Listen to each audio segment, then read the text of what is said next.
بسم اللہ الرحمن الرحیم۔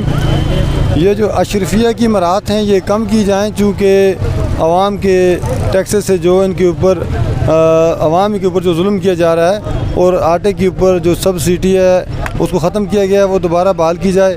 اس کے علاوہ مہنگائی کا جو طوفان پورے ملک میں برپا ہے، ایک عام آدمی کی جو زندگی ہے وہ بالکل ختم ہو گئی ہے۔ لوگ مر گئے، غریب لوگوں نے ایک ٹائم کا کھانا ان کو بچوں کو دینے کے لیے ان کے پاس کچھ نہیں رہا۔ لہٰذا یہ مہنگائی کے خلاف پورے ملک اور آزاد کشمیر میں احتجاج جاری ہے۔ میرپور، بھیمر اور آزاد کشمیر کے تمام اضلاع میں، چونکہ آزاد کشمیر مظفر آباد جو ہے یہ بیس کیمپ ہے، یہاں بھی تمام جو آزاد کشمیر کے اضلاع اور ڈویژن ہیں ان میں مہنگائی کے خلاف احتجاج جاری ہے، اور یہ عوام کے مفاد کے لیے ہے۔